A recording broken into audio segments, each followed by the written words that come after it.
Hello, everyone. Good morning, and a very warm welcome to all participants and jury members to the Abu Dhabi Startups Virtual Pitch Competition 2020.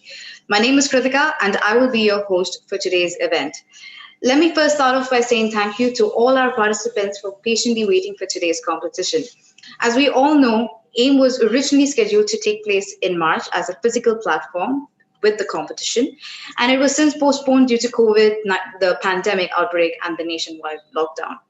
On behalf of the co-organizers, Crypto Labs, we are pleased to welcome this partnership with AIM and the Ministry of Economy of the United Arab Emirates in our journey to discover disruptive companies and competitive solutions with the Abu Dhabi startup ecosystem. AIM, short for the Annual Investment Meeting, is the largest investment platform in the world. As an initiative of the UAE's Ministry of Economy, AIM has been promoting a healthier global economy by linking investment opportunities to fast-growing economies under several key pillars, namely foreign direct investment, foreign portfolio investment, small and medium enterprise, future cities, One Belt and One Road, a special event, and startups, which is our key focus for today. We are excited to listen to each of the 8 shortlisted participants to showcase their company's products and solutions as they compete for a chance to represent Abu Dhabi at the final AIM 2020 Global Startups Champions League at AIM Digital, which will be taking place on October 20th till the 22nd.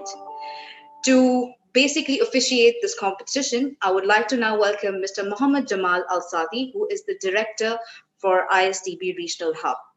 Mr. Mohammed, over to you. Good morning to everybody. Assalamu alaikum wa rahmatullahi wa barakatuh. I hope everybody can hear me. Mr. Mohammed, could you please put on your video as well? Sure. I'm trying, but somehow I don't know whether it's from my side or...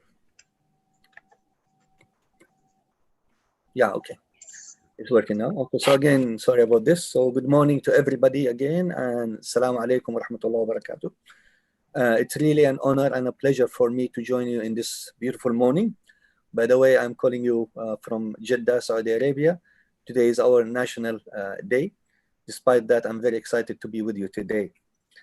Again, I'm very thankful to the opportunity by the organizer, by AIM, by all the organizers, and I'm happy to be with you today. Thanks to the participants who have worked very hard to reach to this stage in the competition. I wish them all the best. I'm very excited also to know the result. I'm very excited to know about this creativity that they will be bringing. I wish also the jury good luck in the selection. Let me just share with you in a minute a small story. Almost 50 years ago, I think I was about 8 or 9 years of age. At that time, I was waiting every summer when I finished school to start my business. It was simply sitting outside of my house. My mother used to cook for me chickpeas, so it was just only a small table, selling chickpeas because I was living in Taif. It's a summer resort city in Saudi Arabia. So we expect lots of people coming in the summer to spend a good time in a very beautiful weather. So I had lots of customers, buying, and then the supply was coming from my mother, who was my partner. And then it started with the sponsorship of my father, who gave me 5 riyal at that time. I think maybe it's worth maybe 500 riyals right now. So the business grew, and then next to that table, I had an ice cream table. So we were selling ice cream. It was a very good business. So I was targeting a niche, which is the summer visitors. I was sponsored by my father. I was in partnership with my mother. We made lots of good money. At the same time, it was very exciting for me. So I was looking forward every summer for that for maybe 3 or 4 years. This is just a small example about, starting up a business 50 years ago. I'm sure now creativity and innovation and technology has gone up. We're very happy to see innovations and lots of, I would say right now, good things happening, technology, etc., etc. Let me end by saying that we all been hit by COVID-19. Unfortunately, very sad. We lost lives. Business has been disrupted, and we're trying to recover. The whole world is trying to recover. However, during the COVID-19, I'm sure all of us, including you, with the creative mind, I'm sure we discovered lots of startups, lots of opportunities that have been created with that crisis. So we always say, when there is a difficulty, there is always an opportunity. So let me stop here again, thanking the organizer, thanking AIM for giving me this opportunity to have this welcoming speech. I wish all the contestants, the startups, all the best. Even those who don't make it to the final, you are great. You've been here, and I wish you all the best, and thanks a lot again. Thank you very much. Thank you, Mr. Mohammed, for those kind words, and we wish you all the best. So now, before we begin, let me first introduce you to the jury panel for today's competition. The first jury that we have today is Mr. Hisham Zarek, who is the Chief Executive Officer and Board Member of Faster Capital. The second jury that we have today is Ms. Kelobogil Sefoti, who's Fellowship Program Officer at Entrepreneurial Leader. The third jury that we have today is Mr. Anas Zedin, who is the Executive Director of Crypto Labs. To all the jury members, thank you so much for carving out time from your busy schedule to be a part of this competition. Before we hand over the floor to the first presenter, let us recap on the format and rules of the pitching competition. First, each startup will be given 5 minutes each for the pitch, followed by another 5 minutes for Q&A session with our panel of juries. Second, timekeeping for the 5 minutes pitch will be managed on screen via a chat box. However, please take note that the timekeeping for the 5 minutes Q&A session will also be managed via the chat box by the organizing team. As you know, on Zoom, we are only allowed to share one screen at a time. Third, kindly refrain from posting any messages, including promotional materials, in the chat room unless you're a jury member or a part of the organizing team. Fourth, in order to ensure minimal disruption throughout the competition, keep yourself on mute at all times unless you're the speaker. Fifth, scoring by the juries for each startup will take place right after each presentation and Q&A session. Jury members, as soon as you're done scoring the company, please post a message stating done in the chat room. Finally, the overall scores will be tallied at the end of the competition, followed by an announcement of the overall winner and the national champion during the closing segment of the competition. If any participants happen to come across any technical difficulties, please do refresh your web browser or log out and log back in again. Otherwise, please switch into another web browser. This platform is also supported by Google Chrome, Firefox, Safari, and Microsoft Edge. All right, so let's begin with the competition. The first contestant that will be coming on stage is SPL, that will be represented by Ms. Salva. Ms. Salva, are you ready with your presentation? Hi, Assalamu alaikum. Yes, I'm ready. I will just share my screen now. Okay, great. So your time begins now. All the best.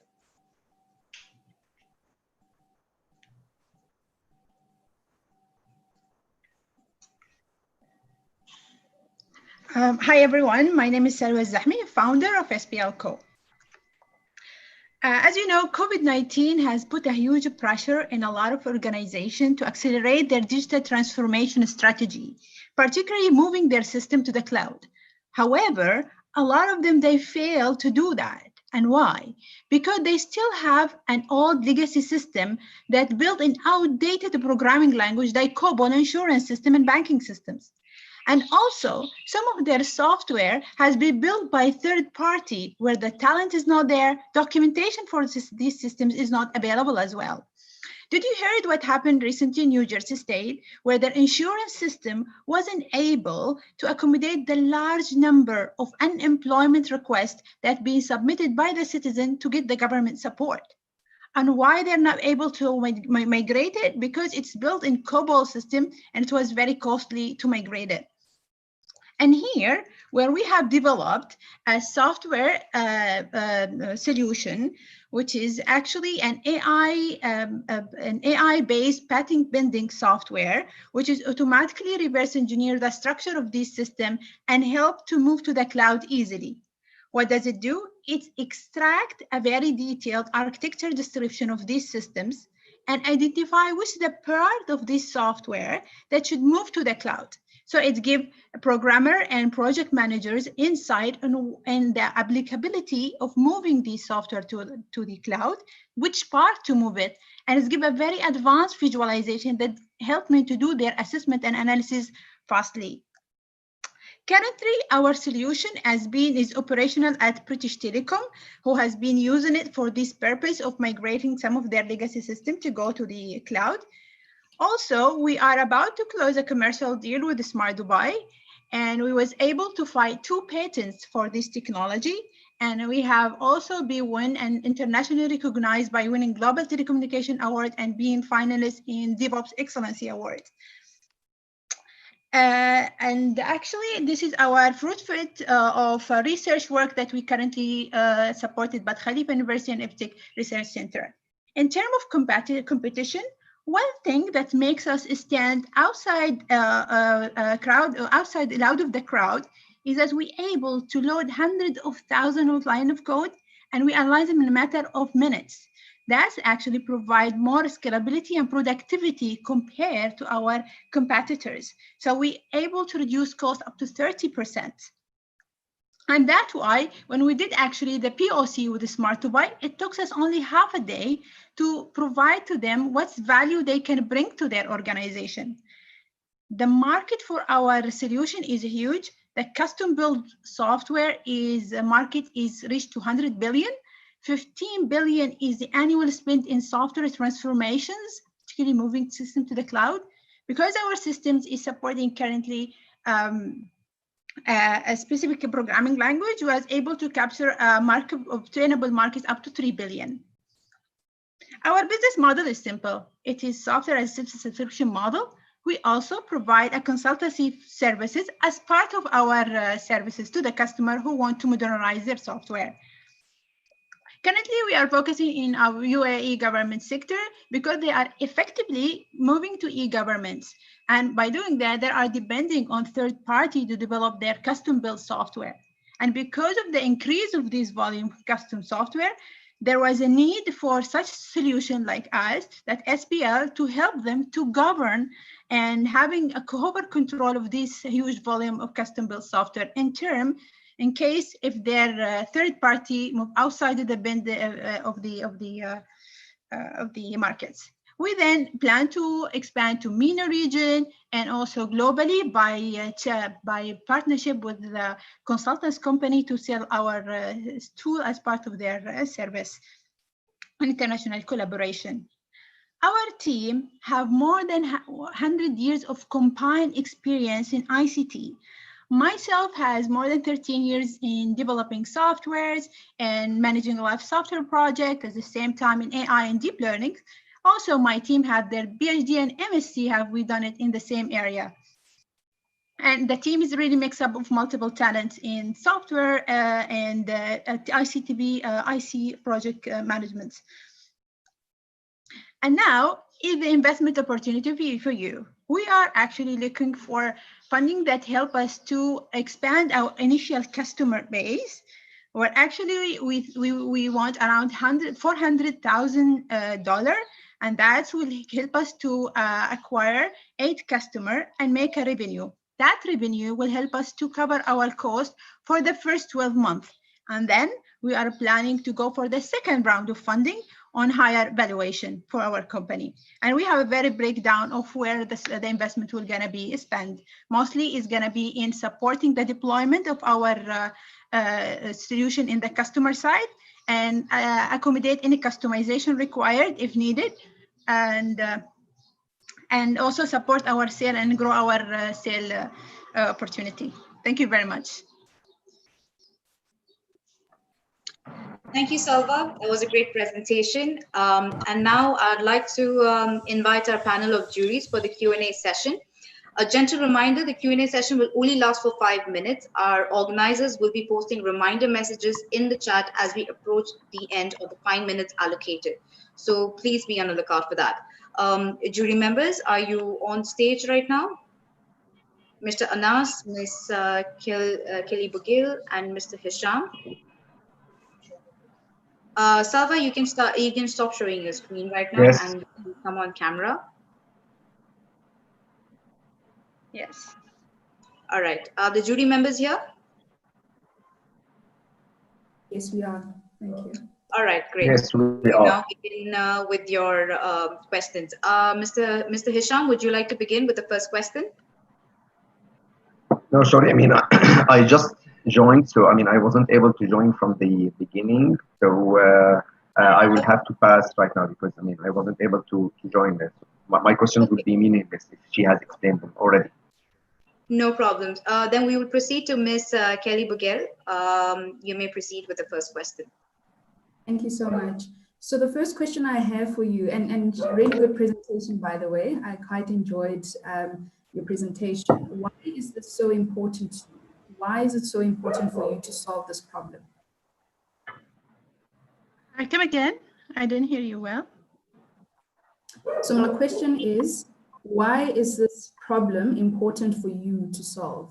So what about this problem really speaks to you in such a way that you want to find a solution for it? Why? Because you know, a lot of enterprises in UAE and abroad, they need to move their system to operate in the cloud. Otherwise, they will lose a lot of their market opportunity. And you can see that because of COVID-19, all system that is not really able to move to operate in the cloud, they're not able to scale and accommodate the rest. That's why actually SPL was the best time for it really to launch, to grab these opportunities. And actually, it is a research that's been starting 5 years ago, and it is my area of interest. And we've seen a lot of these issues with the experience with Etisalat and British Telecoms.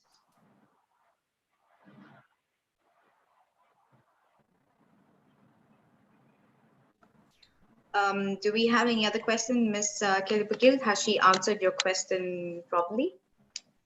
Yes, I'm happy with that question. I do have a second question, if you don't mind me asking, or do you want to go to the next jury? Come again? So I was asking, I do have a second question, or would you like us to go to the next jury before I ask it? Yeah, you can ask me. Yeah, it's fine. Okay, perfect. So the next question is around your competitors. Do you mind just elaborating a little bit more in terms of what your competitors bring to the market? I know you did touch on how you are different, which is great, but I just need a better understanding in terms of your competitors. What do they bring into the market? Competitors, they are being is not very close to our way of how we design SPL just to support the migration to the cloud. The other competitors is more for software maintenance, and they are building their solution like based on technology. It is technology proprietary. Like for example, ACE would not scale if you have like thousands of lines of projects that you want simultaneously to analyze them. Their tool is really limited to the project base, where we are family of a project in terms of scalability. This is the second first thing. Identifying the part of the software that should move to the cloud to the best of we are the only unique part for our solution, and that's what we have been patenting. In terms of visualization, other people also have it, but we believe that our visualization is using the very latest technology, where their technology had built in 2004, and those in the market has really been trended. So we come with something very cutting edge and new in terms of technology and the way that we put our engine. All right. And actually, we got comment from British Telecom that we don't thought actually there is a solution available to help us to migrate to the cloud. Something like acknowledge that. And we did a very detailed a market study with assistance of yet 2 consultants in UK. We did the exercise for 3 months. We actually interviewed people from NASA, Amazon, IoT, Smart Systems to see how this product is needed. And they tell us actually the huge part of it that is still a pain point. Even there is some people tool they are using. Migrating to the cloud is one of the biggest things, and they are not able to see some solution for that. All right, perfect. Thank you so much. Thanks. All right, great. Do we have any other questions? We still have 2 minutes left. Mr. Anas, would you like to ask a question?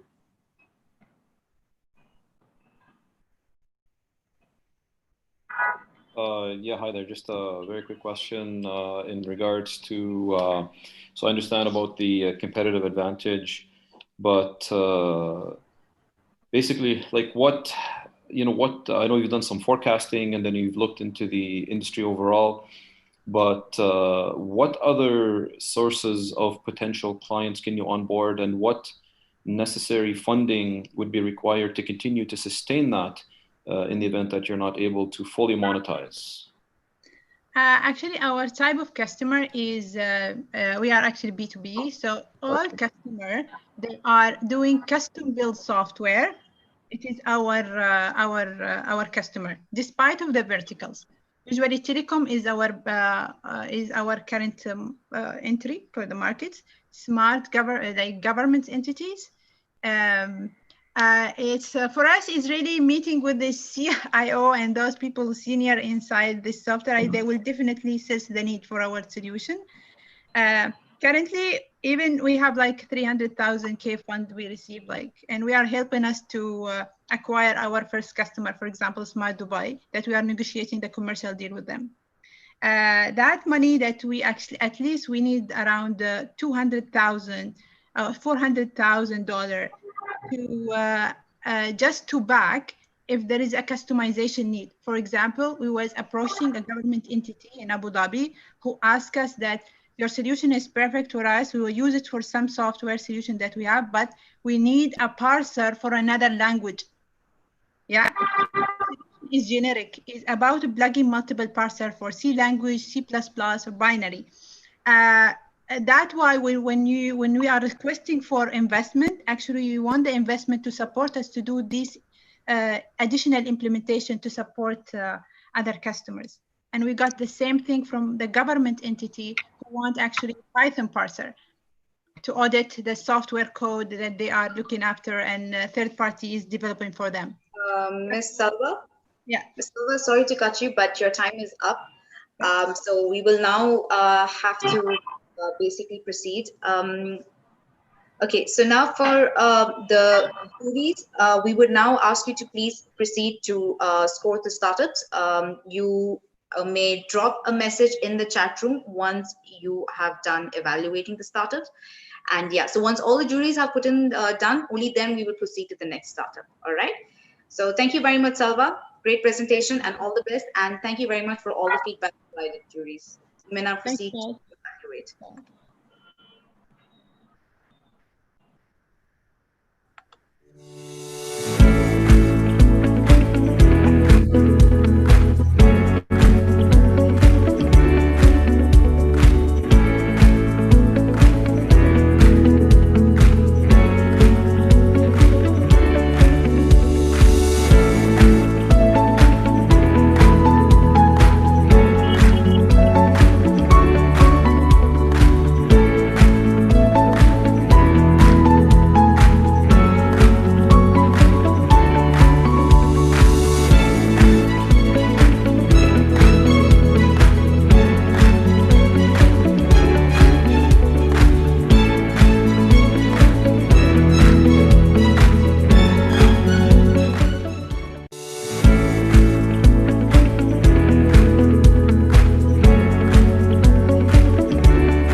right, juries, I hope you have scored the startup, because now we're going to be proceeding to the next startup for today. The next startup that'll be coming up today is from LT Energy, Eliseo Giliberti. Eliseo, are you ready with your presentation? Yes, hello everyone. I'm ready. Can you please put your camera on? We would like to see some faces during the competition. Yes, okay. Hello. Great then. So your time begins now, and all the best. Okay, thank you.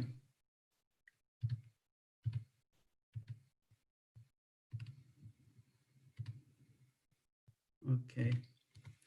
So hello, good morning, and thank you for being here. I am Alessio Giliberti, the CTO of LT Energy Group, and I will present our solution for lighting asset. The market in this moment is full of possibilities, because the smart city projects are really growing exponentially. The public and efficient smart lighting solutions are going very fast in the market. Digitalization is going actually to an upper level, and everyone knows that sustainability is going to the priority of our world. But on the other hand, you already know that there is no real opportunities for B2B companies to save money on their lighting assets and have smart lighting offers. And actually, the offer of the other vendors is oversized, complex to use, and very expensive. So what we have done is creating a new product that is named the Energy Light T, and it's a little controller that you can put for in your company. It is actually designed on a business or a beehive, where you have more location and with little places in order to have the smart lighting. And the controller is very simple. Actually, is a motion sensor that you have on your current light. The controller that is actually embedded in a single circuit, and actually provides the efficient lighting to the light, and then actually the remote control for analytics, software, and reporting system. Actually, the benefits of this are, of course, the energy saving, the money saving, and the predictive maintenance for all kind of drops that you can have on the lines, and short payback period, because you enter very fast in the investment.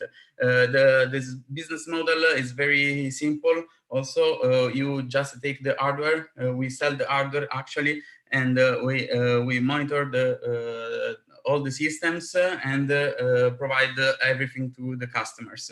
So our actually revenue is the one-time cost for the technology installation, and a yearly subscription fee for the report, and that's also something that we get from the customer. Of course, the yearly subscription fee is a function of number of streetlights or different location. The market is very high, and is worth $700,000. And in Italy, there is a great market, favorable regulation, fiscal advantages, and so on, in order to have this market very important and growing. The competitors' landscape is also fragmented, but actually does not have a solution just like this, because the target market is always to government, and not for or indoor, just like Interact, but is not focused on the actual outdoor B2B. And the price is always high, and it's very expensive, because there is a software fee that other vendors give to the customer, so the customer will never buy actually the product. So we focus actually on a little market with a little location, and we actually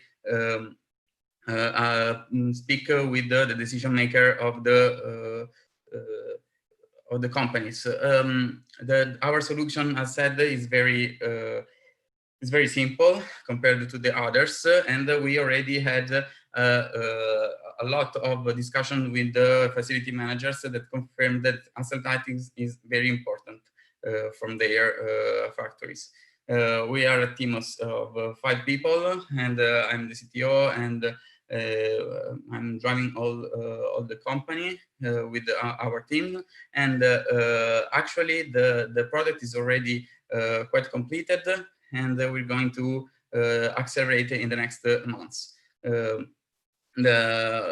Our company is very already ready for the market, and we invest with the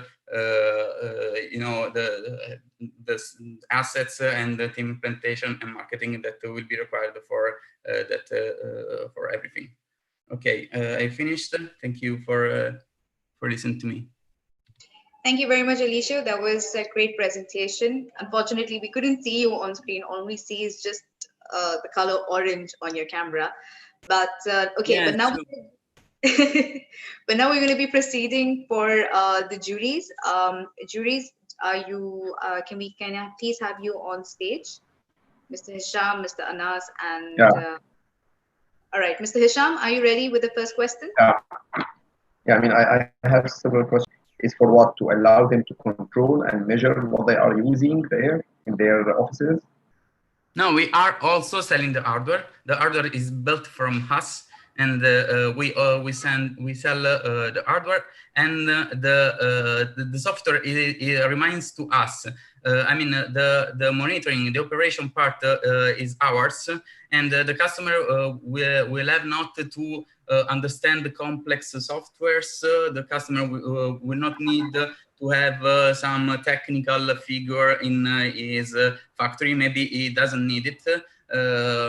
You can take, for example, a little factory with some less than 100 lightning points. That is our market. So it is a little business, and you just buy the product and with the initial fee and the subscription fee, and you would not think about anything else because everything is done by you. Sorry for interruption, Alicia, thank you. Sorry for interruption, but because we don't have so much time. Are you saving money for the company? So this is also something I didn't understand very well. Are you saving them money when they buy your product? Are you, I mean, helping them save money? Yes, because of multiple factors that are the actual predictive maintenance that let you use your lights in a more efficient way for first, and then actually because of the fee that is actually limited compared to the actual usage and the actual saving of the system itself, because the system itself is efficient and makes save money by design. Okay, thank you. I will pass it to the other jury. Please. Thank you very much. Thank you very much, Hisham. Yes, Miss Kelly-Bagil. Awesome. Thank you so much. The question I have just follows up from the answer that you gave now, which is around your fee structure. So I wasn't too clear in terms of how much you actually charge for installations, as well as the maintenance fees throughout. And then secondly, most of your competitors seem to have the government as their customer, and you have a model that focuses on the businesses. So it's a B2B kind of business. Is there a reason why most of the other competitors would follow one particular route? And is there actually a market for you in terms of a B2B kind of business? Yes, thank you for the questions. Actually, yes, the market is very growing. As you know, the smart lighting and the smart cities are something that is about to actually explode in order of market share and the products. We actually still are not in the world. I mean, there is no so much offer. And so everyone is concentrating on the largest market, that is the government. This is the reason why the first business model is always from the competitor is of course goes to the government, because he has the largest areas and actually also the most difficult way of creating a company that can afford the actual cost, thinking that the cost is very high. But with our solution, actually, that is thought around the needs of the little customer, we can save, we can have a trade-off between the cost and the efficiency, and we do not have to think on very big networks.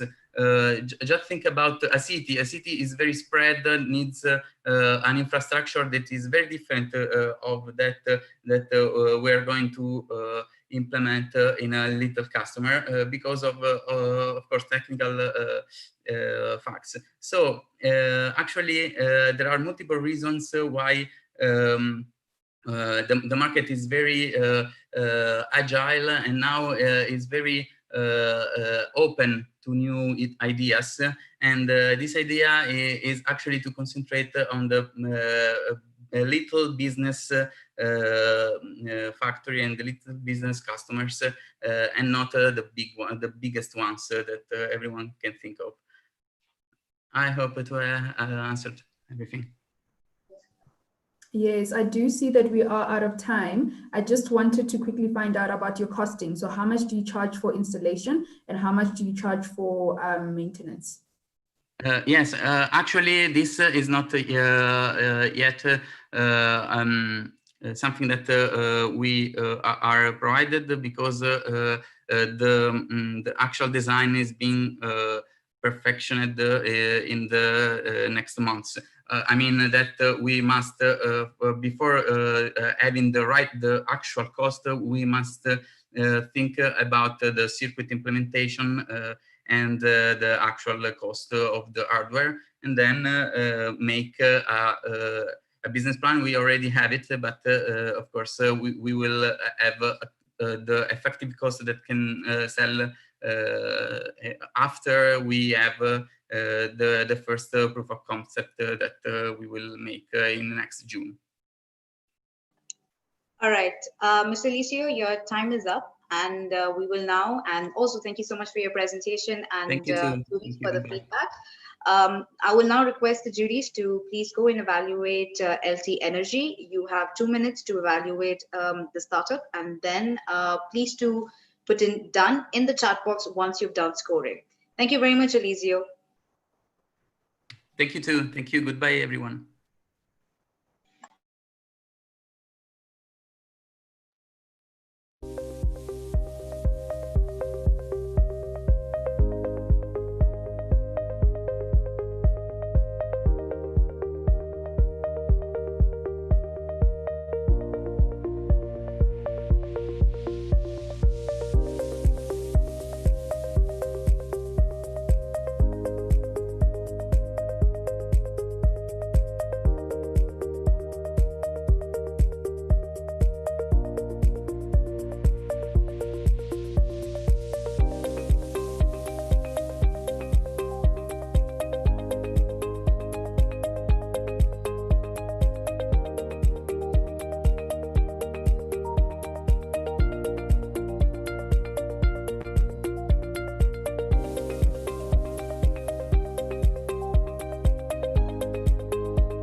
All right, we are now going to be moving on to our next startup. The next startup that will be coming on stage is Smart Navigation Systems, and this will be presented by Mr. Mustafa Al-Hashmi.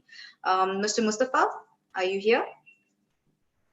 Yes, I'm here. I'll share my screen. All right, that's great. All right. The floor is yours, and all the best. Yeah, okay, sure. Just let me know if you see my screen. Yes, here we go. Hey, yes. Yes, we can see your screen.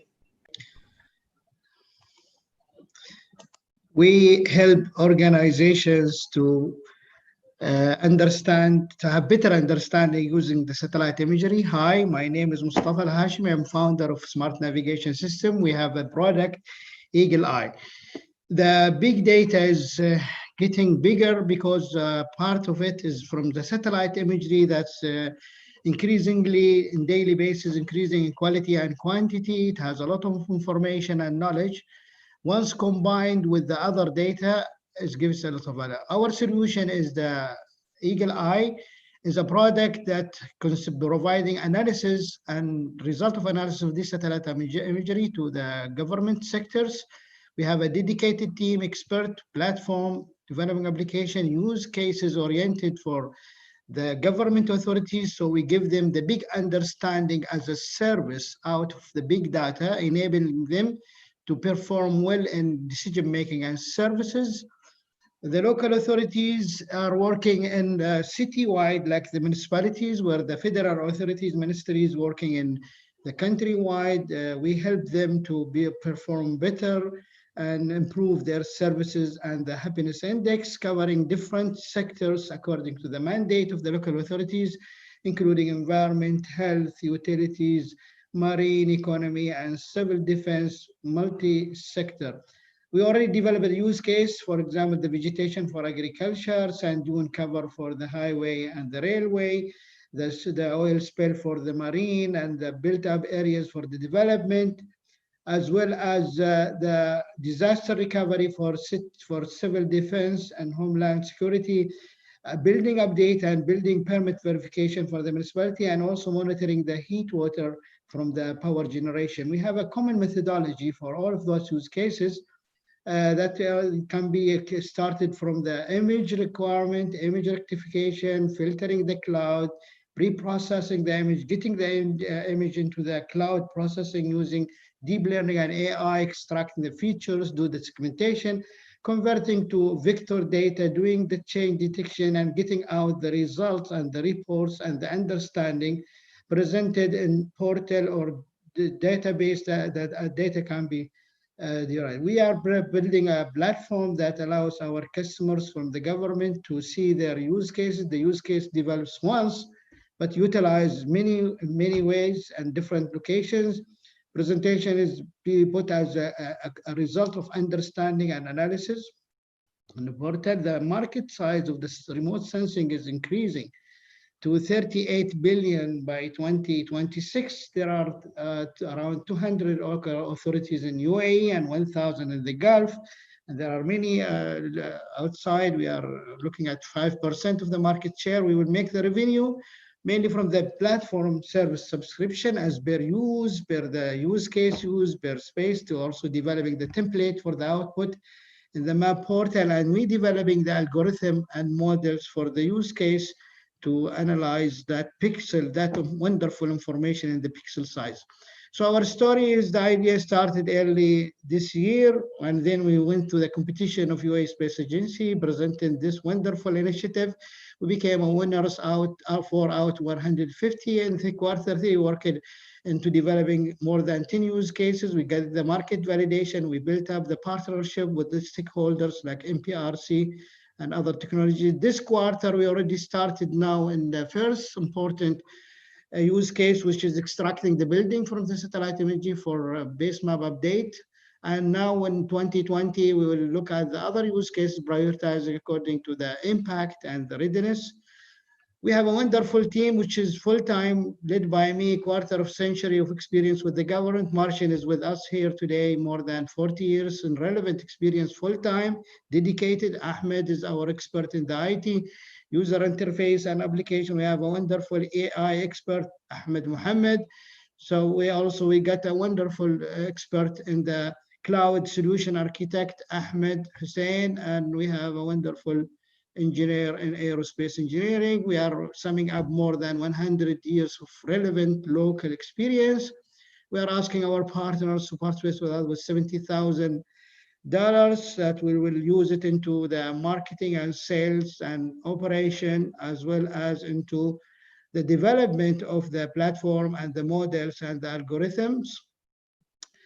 Our runway is 6 months. We will start selling after 6 months, and then we will break even after 1 year, and we will make the sales and profit, growing up, starting locally, then expanding in the region and outside. So we invite you to join us to provide understanding from the satellite imagery analysis as a service, so that we can add value to our country and to the world and help into overcoming the current medication. So we'll be glad to answer your questions, and thank you very much.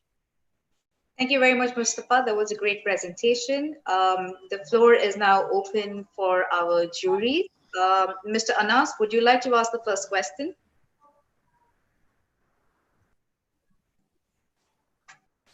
Mr. Anas?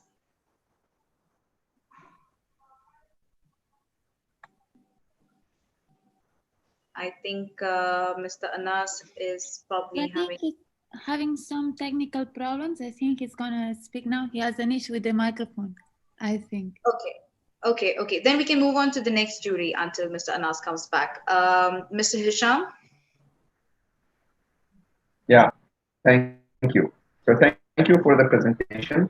I mean, it's a very good thing, but what I still don't understand is that once you said you have a platform, but at the same time you are saying understanding as a service. So correct me if I'm wrong, but what I understood is that a client comes to you with the data, and you try to figure out a way where you can help them analyze the data and use the output. And this is what you are referring to as use cases. Correct me if I'm wrong, but I understand that one, correct?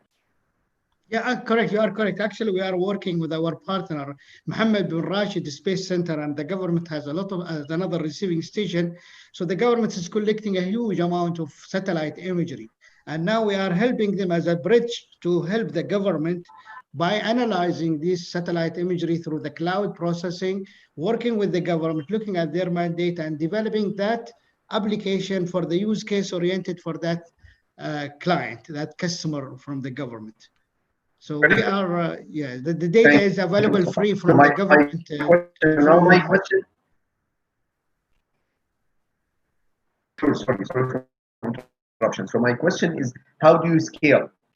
If you have use cases and each government entity comes with a different question, then it seems to me that you will not be able to scale, because each, as you already mentioned, you are addressing aerospace, you are addressing agriculture. So agriculture ministry will come with a set of questions and you have to analyze. But I don't see how you are able to scale afterward, because each client comes with a new problem and you have to solve it for them. It's not like a scalable thing. And an essential thing for a startup is that the business should be scalable. Otherwise, it's a small business. Yeah, because of our experience of quarter of century working with the government, we already collected about the commonly used 13 use cases, and we validated this one. But we are having the capability to customize or come up with a model. We train the sets and satisfy any new use cases. But all of the city in the world almost manage in one way, a similar way. Mm-hmm. And you also, another question that also astonishes me is that you said that you wanted 28K for the development. Do you think that this is sufficient to build such a platform where you have AI training and use for all of these different, let's say, different targets? It's not one thing. You are trying to address aerospace, agriculture, defense, humanitarian crisis, etc. Yeah, that amount of development only for the runway, and we immediately will make sale and revenue, and then we will feed the revenue back again into the development to scale up. Always think big, start small, act quickly. Okay, thank you. I'm done for now. Thank you. Thank you very much, Hisham. Ms. Kelly Bugel. Thank you so much for that presentation. The question I have is around the ask that you have for the $70,000.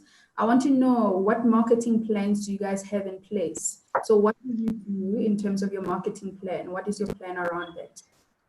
Yeah, our main plan is we are already having the connection of the local authorities and federal authorities, and we will use our channels of digital media and meetings together. And also we are working under the umbrella of our data suppliers, satellite imagery, because we will help them to make the main return on investment of the government of the usage. So this is our marketing multiple approaches through the partners like UAE Space Agency and MPRC, because we are helping them to, and also we have already access because we are in the market locally here. I'm from UAE, and we have a lot of connection with all of the local authority because we belong to the same community. We were a solution consumer, now we are a solution provider. Okay, perfect. And so what are you hoping for with this marketing plan? Are you trying to build brand equity, or are you trying to gain more customers along the line? Yeah, we will start with one successful use case, which is already starting the pilot of extracting the building, because this is commonly used and we know that's demanded. Then these use cases will be triggering the discussion, already being verified, and then we will talk to the customers to fine tune the model to fit exactly with their requirement. Okay, perfect. And my last question is around your fee structure as well. So how much would you charge, as an example, for somebody looking for these high pixelated images? Say it's a hectare of land. Yeah, say for example, Abu Dhabi or Dubai city wants to update the base map and verify the building construction versus the approval. So we will give them as per the usage. So every scene of the satellite imagery covering 12 by 12 kilometers, so we can easily measure that as per the space, the area, or the feature extracted. We want our customers to invest and pay as per use, and they should get value more than where they invest. Okay, all right, thank you for that. Thank you very much, juries. I think we have only about 30 seconds left, and well, the time is up. So I would now request the juries to please go and score smart navigations. Thank you very much, Mustafa. It was a great presentation and all the best. And thank you also again, juries, for the feedback. Now, you basically have 2 minutes to go and evaluate the startup. Once you're done scoring the startup, please go and type in done in the chat box. Thank you very much.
All right, great. Thank you so much, juries. We will now move on to the next startup. The next startup that's coming is Sarsat Arabia, and this will be presented by Mr. Ahmed Al-Zubairi. Mr. Ahmed, are you here? Yes, I'm here. All right, great. Can you please request you to put your camera on? Yes, yes. Because the host has stopped me. Yeah. Oh, please. okay. Let me just fix that now for you. Okay, thank you. Okay, that's great. The floor is yours, and all the best. Okay.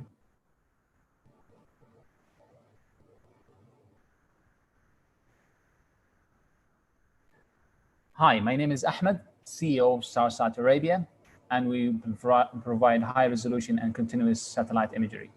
So basically, my colleague Mustafa is a company that processes the data, and our company is building satellites to provide him with raw data. So there is a need of continuous and systematic Earth observation in many sectors to improve data-driven decisions like agriculture, oil and gas, and security and defense. So what we do in Sarsat is design and build a constellation of small SAR satellite and launch it into LEO. And by that, we can provide high resolution images data. So what's SAR? As you know, Earth is covered by clouds most of the time. And SAR has the ability to see through clouds and overnight time. And we feel that we are in good timing to launch a space startup because there's a growing need for data-driven decisions. The access to space is more affordable, and the electronics is getting more powerful and cost-efficient. The space sector is expected to reach 1 trillion by 2040, and the SAR business is expected to hit 7 billion by 2025. Well, there is SAR businesses around the world. We want to serve MENA and expand to the rest of the world. We are perfectly aligned with UAE Space Agency National Strategy Plan and NIDLIB of Saudi Arabia. So because we are based in UAE in Saudi, we have a better main engagement for the customers. And by following low cost efficient tactics, we have the ability to provide competitive prices. And because of the technology that we have developed, we have opportunity to provide high spatial and temporal resolution. Our customers is two big segments: the end users who wants information on top of the data, and the downstreamers, which is many of them use the raw data like smart navigation system.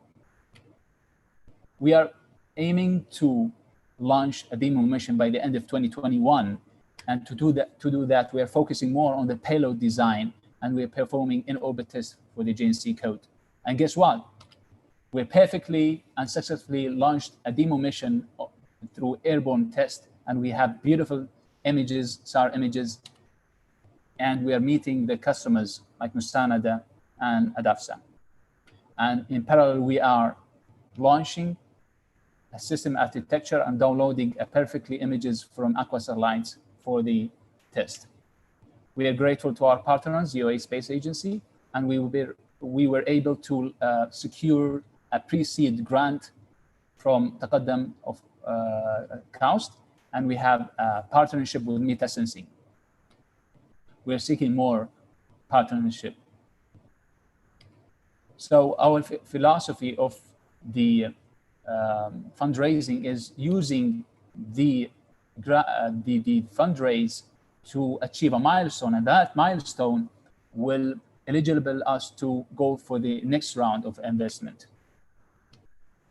So the Earth observation market is tough, and we think we should seek for the cash where we can serve them right away from our MVP, and while improving that MVP and get another data images from satellite, we can serve the customer right away until our sensor or satellite in the orbit is ready. We can improve the web portal and launch imaging tasking for that purpose.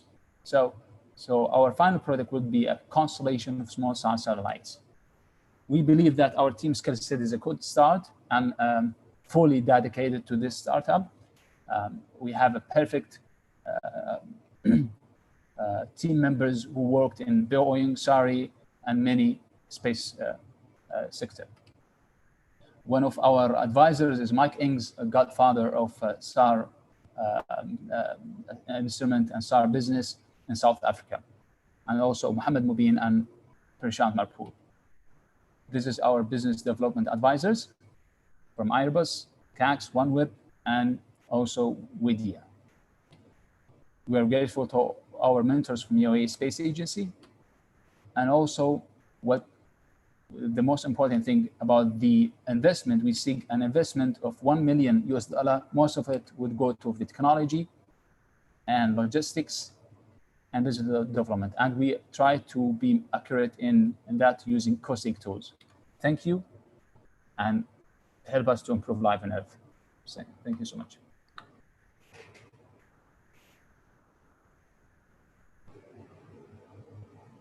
All right, thank you very much, Ahmed. I will now open the floor for the juries to ask Q&A. Mr. Anas, would you like to ask the first question?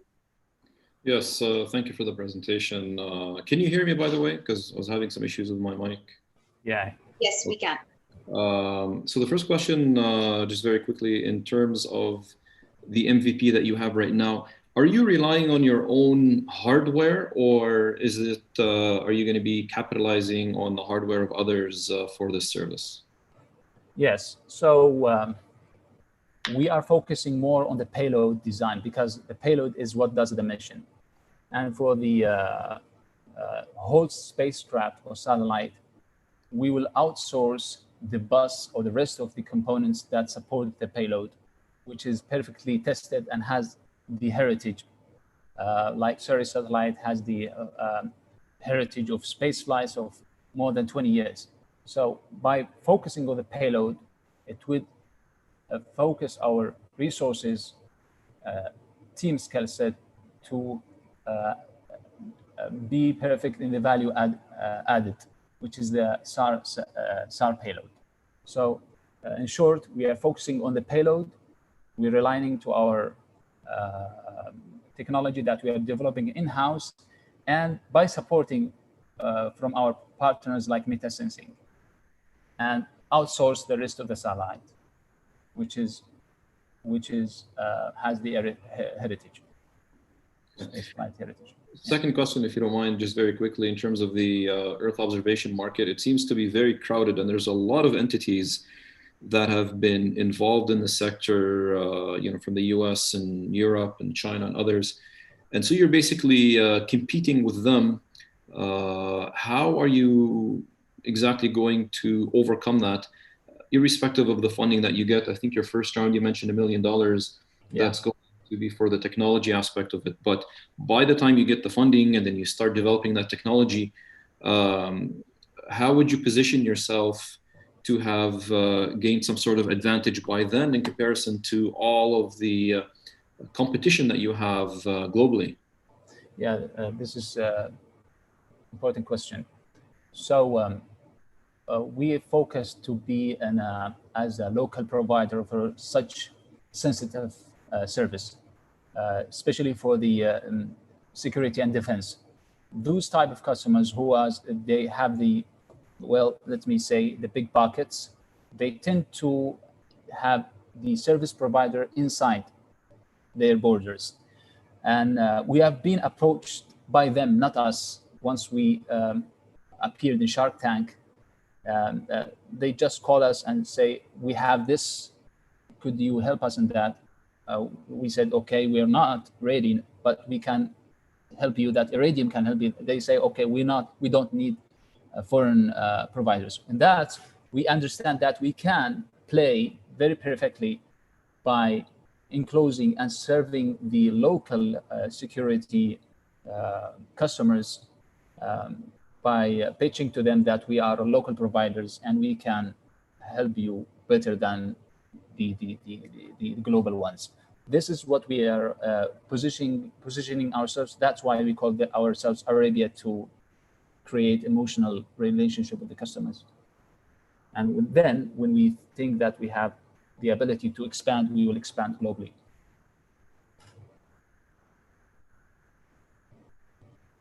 Thank you. Do we have any other questions? Ms. Kelabgil?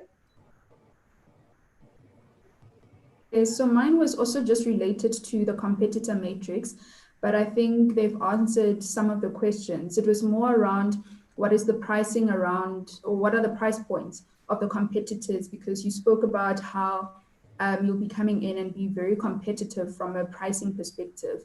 But yes. Having just, given us a brief explanation around working in a particular area, which is your local area, I'm now curious to know, are your competitors, the ones that you've presented now, are they also local players or are these global players? Yeah, there is a technical proposition that we can compete in. With our MVP, we can provide the customers who needs higher resolution, like let's say 20 centimeter resolution. That 20 centimeter resolution cannot be afforded by satellite constellation like Planet Labs and all of these big giant companies, Lockheed and Maxar. And that is because we have lower altitude. And by serving customers who need that extremely high resolution, we can compete because we are available in that region, and we can launch an imaging campaign and launch the airplane. For example, Musanada, the company that needs to make try to do a survey for the old buildings, and that application needs higher resolution, and with that we can generate revenue out of that MVP. So in terms of resolution in the current situation, we can play in that field. Also in the expand, when we expand and launch our demo mission, that expand technology can provide sub-meter resolution. And that sub-meter is a way we can compete in that. All right, okay. Thank you, Mr. Ahmed. And also, I think the time is up. Actually, I would like to inform the juries that due to technical difficulties, we will be scoring Sarsat Arabia in the end.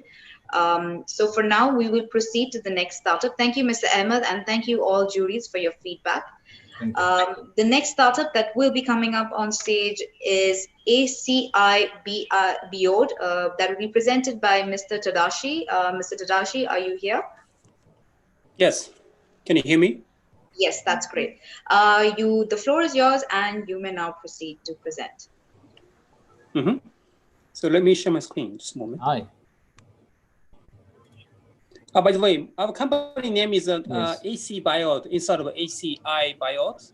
There's something wrong on the mistyping. Okay. Yeah, I'm doing it. Yeah, I'm doing it right now, which is. I think I can hear something. Can I start? Yes, can you see my screen? Yes, we can see your screen. Great. So I'm Tadashi, co-founder and CEO of AC Biod. We have a chemical catalyst to tackle ocean plastic waste and also organic waste. As you know, the plastic waste is one of the biggest challenges at offshore and onshore, such as, for example, airlines, the buildings around the area. And there are three methods mainly to recycle plastic waste.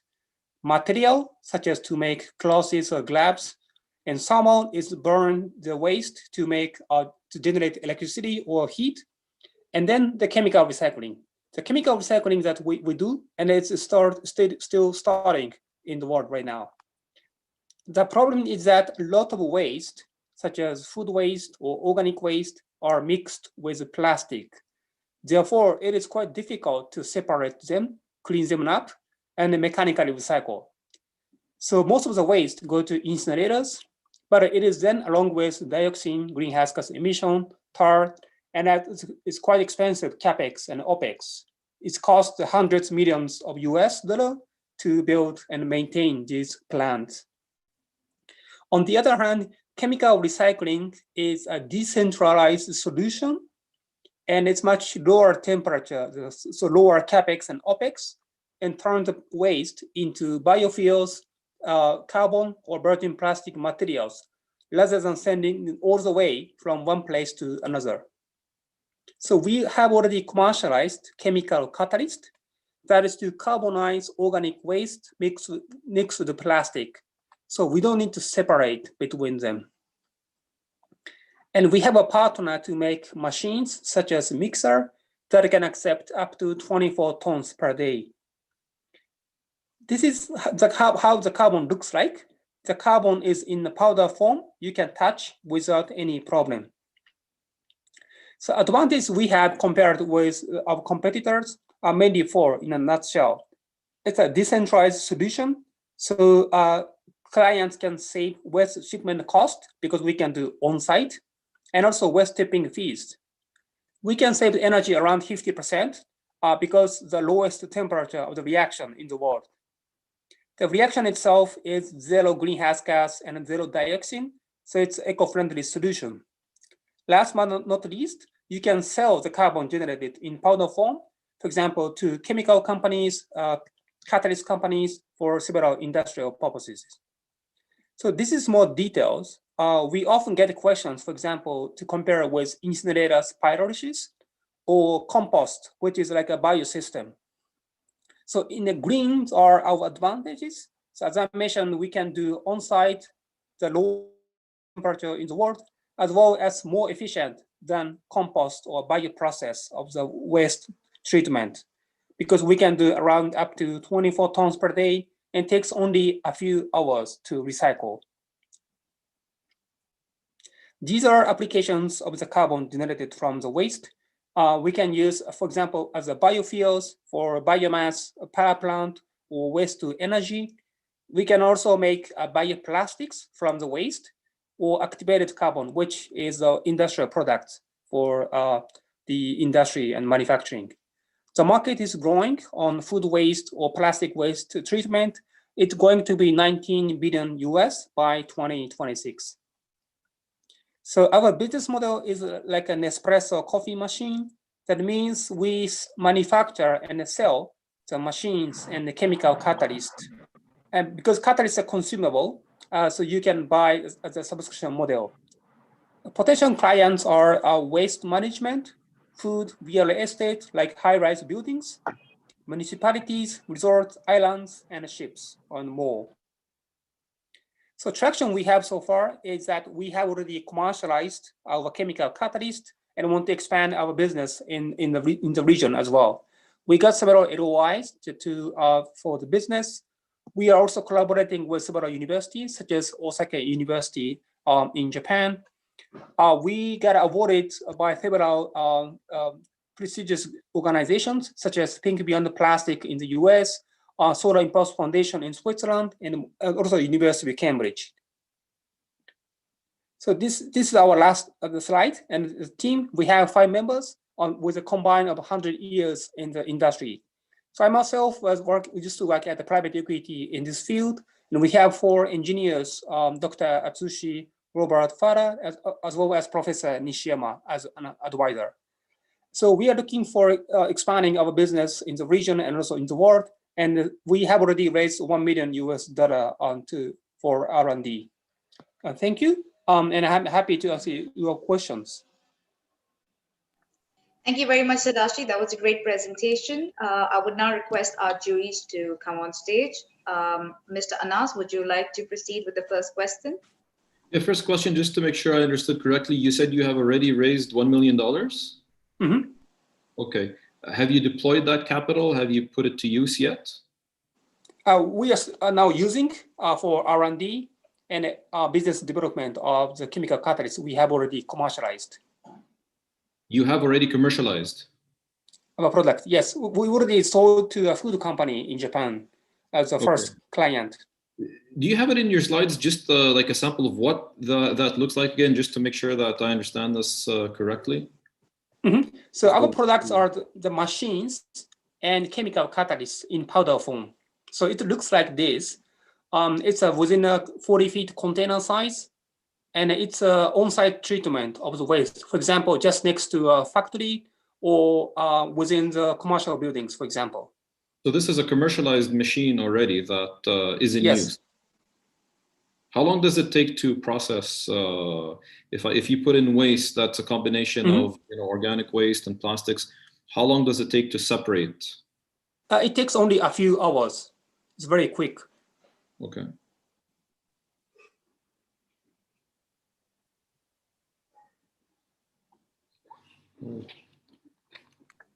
Do we have any other questions, Mr. Hisham? No, sorry. I mean, my connection is a little bit dropped, so I will be hearing more of the other questions. So I'll ask another question if you don't mind. Then, so what is the next plan now? Now that you already have this machine, it works, it processes, and you've proven it. What exactly are you going to be using the capital for? Is it just to create more develop more machines, or is it to expand it to something larger, something that is more industrial for larger clients and stakeholders? Yes, mainly for two purposes. One is that the business development of the products we have already commercialized. And the other is we have more ideas to improve efficiency of the recycling plastic waste, and also even lower temperature, so that we can save energy and also utilize for example, petrochemicals, because we can create gases from the plastic waste. Is the resultant just a pure, like a C4 carbon, or is it some other, is it pure carbon that is the end product? Around 98 or 7% are pure carbon. And the what other could be, yes, the other it can be filter using a filter system to remove, to make pure carbon. So for example, if we process PVC, which has a chloride, we could have some chloride within the carbon.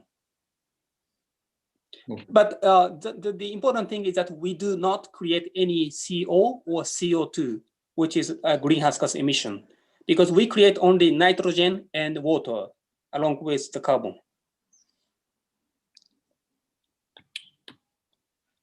Okay. All right, thank you for your question, Mr. Nas. Ms. Kelly Bugel, we have 2 minutes left. Do you have any questions? Yes, thank you so much. I'm more interested in your financials. So how much would your machine and the product be sold for? And to break even, how many of those units would you have to sell? Yes, thank you for the question. So our machine size is from 200 liters up to 24,000 liters.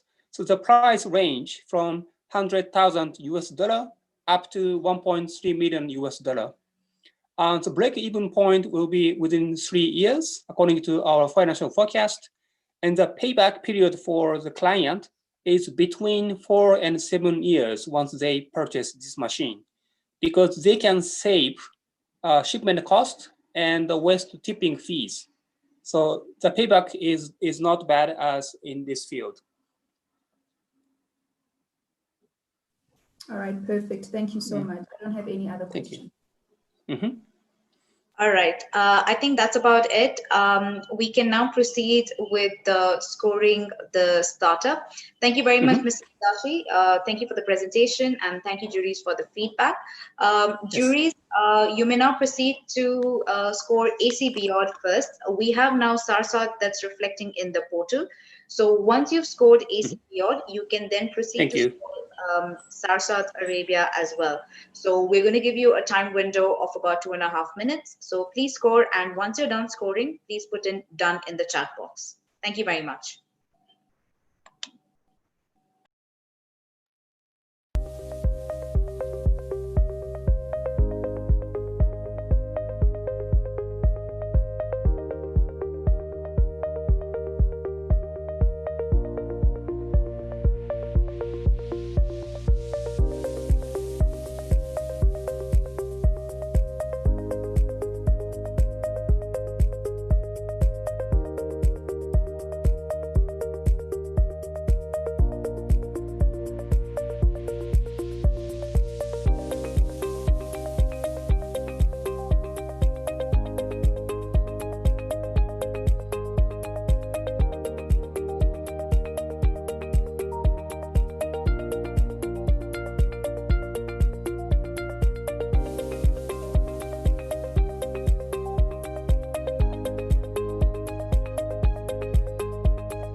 now we're going to be proceeding to the next startup. I see that the juries have scored both the startups, so thank you very much for that. The next startup that's going to be coming on stage is Company Egg, and this will be presented by Mr. Sean Rego. Mr. Sean, are you here?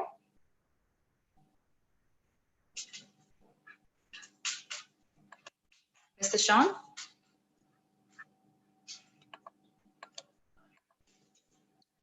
Okay, I do not see Mr. Sean here, so we will skip to the next startup. So the next startup that's going to be presenting instead is IntGuy, and this will be presented by Mr. Hamad. Mr. Hamad? Mr. Hamad, are you here? Yes, I'm here. All right. Can you hear me? Yes, we can. And is your camera on? Great, wonderful. So the stage is yours, and all the best. Thank you. First, Salam alaikum. Please let me share my screen.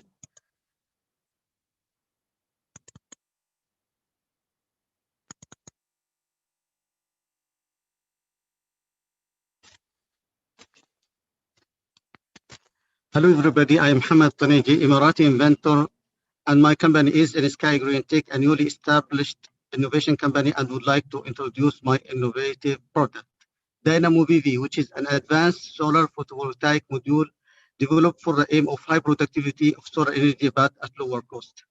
Therefore, it will be a market changer and the design for the next generation of solar modules. Dynamo PV is designed to work for terrestrial applications as well as space applications.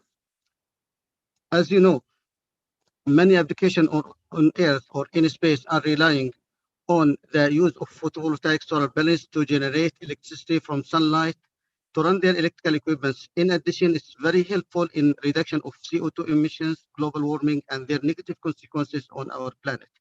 However, there are a few challenges facing the deployment, like high cost, especially in case of using high efficiency solar cells, heat management, and heat dissipation. Heat increases degradation of solar system, shading and soiling, which reduce power production significantly. Dynamo PV can provide real solution to overcome these challenges by providing the following features. First, light trapping feature created by incorporating reflective strips to trap sunlight inside modules glasses, hence reduce the number of expensive solar cells used and in turn reduces overall cost up to 40%. Second, dynamic response feature created by developing innovative cells connection architecture that makes solar panels self-adaptive against internal and external impacts like soiling and shading, leading to increase in energy yield 20 to 30% more. Passive heat dissipation system to reduce operating temperature, reduce power losses, reduce degradation, and increase lifetime. Also, the system is applicable for use in space application. The solar energy for capturing concept. A unique value proposition of the dynamic PV module is that it can work with static solar reflector or mirror, since it can accept non-uniform or uneven light concentration on its surface as sun is moving in sky, due to its dynamic response feature, and convert it to usable electrical energy. Traditional solar module cannot do that. A static solar reflector helps to boost power output by 50%. And once dynamic module and reflector sheet attached together, they can make full capturing of solar energy from the dedicated project. Therefore, they can be raised up and used as roof for municipal projects like greenhouses, warehouses, workshops. Therefore, future large-scale solar projects will be a combination of these applications and can supply energy, clean energy as well as food and other commodities to the community on Earth or maybe other planets. The cost of land and civil infrastructure will be shared between solar project and civil project. Therefore, the energy unit price, $0 per kilowatt hour, will be or will drop up to 50%, including the extra boost from solar reflector and the dynamic response feature.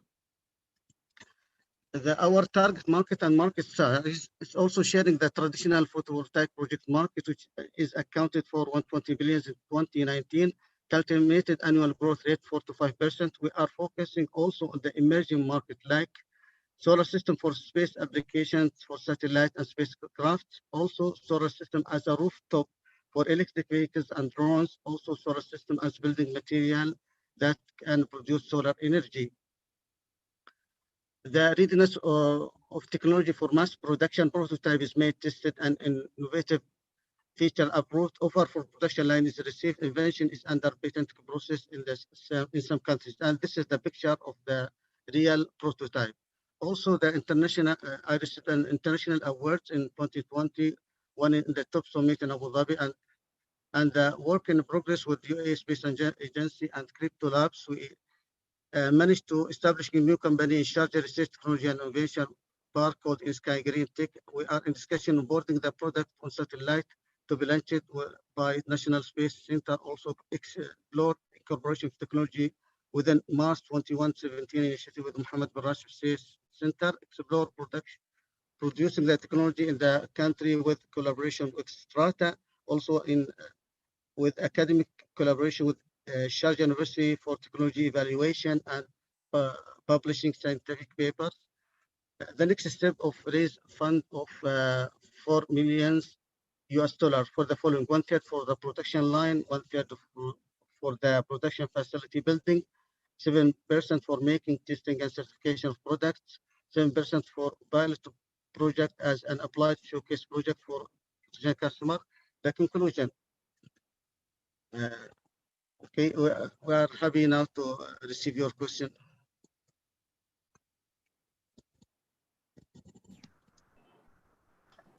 Thank you very much, Mr. Hamad. I would request Mr. Anas, would you first question? Yes, thank you. Hamad, thank you for the presentation. I just wanted to ask I have a few questions. My first question is, at what stage are you currently right now? Because you went through the slides very quickly, I wasn't able to capture. What exactly do you have right now in terms of an MVP? Yeah, I can show you the sample, small sample of the product, and show you the performance. It will be much clear for you. This is a small sample of the product. We can see the reflective strips and the photovoltaic cells, and we can also apply I'll show the lighted trapping. This is with the red laser point. See the spot will be reflected to the right and to the left, which means that we have an internal light concentration. Also the reflective strips, which is metallic piece, can help to conduct thermal energy from solar cells and radiate it outside. Also, it will help me to, it will improve the mechanical property of the solar panels, and it will give a better appearance, as well as it will reduce the cost because it is at the end a cheap material. And also will help to incorporate high efficiency solar cells into the solar panels and bring it to the market on lower cost. Okay, thank you. My next point is not more of a question, it's more of just a general feedback about the product, and that I think you have a very good product and you have a prototype and you have a working model, and I think this is a big achievement so far. In terms of, you mentioned that you're looking for a $4 million investment, correct? The next step. Yes, yes. Yeah. In my in my opinion, you have a product, but I think the way that it's being articulated, it's not clear enough to the investor. So if you were to ask the investor and to pitch it in the same way that you pitched it to us, it would be very difficult to acquire, because you have all of the information, but the way that you're positioning the business model, the way that you're positioning, the product for investment, it's just a little bit difficult to grasp, to fully understand what exactly the product is and what you're going to do with that amount. I would just work on that aspect of it, because from a technical standpoint, you know exactly what you're talking about and you have a product. So these are two big check marks. I think the part that's missing is just streamlining the articulation part of what you're trying to present and what you're trying to convince the investor, because it would be very difficult to get any money if the investor doesn't clearly understand the roadmap that you're building. Yes, this solution represents 10 years of work. It's not, so it's a few inventions are included in this project. So I cannot go deep in the technical details, but I can do it if there is more time to Yeah. explore. No. What I meant is actually the opposite. You don't need to go into the technical details. You need to talk more about the business aspect of how you're actually you're going to sell this and how you're going to convince investors to come on board. So it's just more from a presentation perspective. I think just some tweaks are needed to make sure that the investors clearly understand both the technology and how you're going to put their investment to work. Yes, because this is I can say it is a new category. With I'm putting myself out of the competition. So this is where the security is. That means you are investing in new simple technology that might change the market. So and high investment because I cannot produce it in another production line. It will require a special production line, so that I'm asking for full investment or high initial investment to start doing the business. Thank you. Thank you very much, Mr. Anas. And we just have one more minute left actually. Do we have any other questions? Mr. Hisham, would you like to ask the last question maybe? Yeah, I would like to ask. I would like to ask again. Has he just served any kind of US patent? Is very necessary to go worldwide.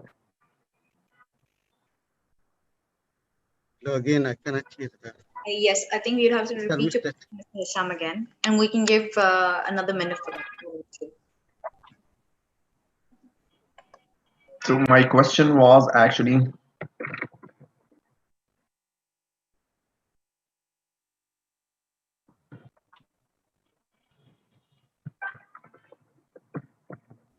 Mr. Hisham is asking, do you have a US patent? This is very necessary if you would like to go global.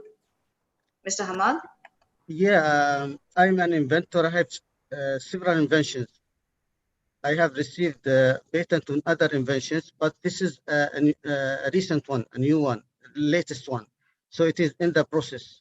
So I have the time to apply here. I have already applied in several countries, but I'm also would like to apply on United States, on other countries at the same time. Thank you very much, Hamad. Mr. Hisham, does that answer your question? yes, somehow so, but I mean, he should have a pending patent in the US, at least that. So I mean, he can apply for that quickly. And my next advice as well is try to think about the amount of money that you would like to raise. 4 million is very high initially. If you just have even if, I mean, for example, for new technologies that are out there, you will increase much more the likelihood of you being able to raise the money if you lower it. So try please to change your plan. You seem to Yes, okay. We can, so please just, even if, I mean, for example, for new technologies that are out there, you will likelihood of you being able to raise the money if you lower it. Try to okay, we can remove the civil building from the budget, but however, we need to have a full initial cost for the production line. All right. Thank you very much, Mr. Hamad. Thank you very much, all the juries, for your feedback. Great presentation, Hamad. I would now request all the juries to please go proceed Mr. Hamad's startup. And once you're done evaluating, please put in done in the chat box. Thank you very much, Mr. Hamad. Thank you very much.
All right, I would like to call on our last startup for the day. This is Key to Enable, and this will be presented by Mr. Jose.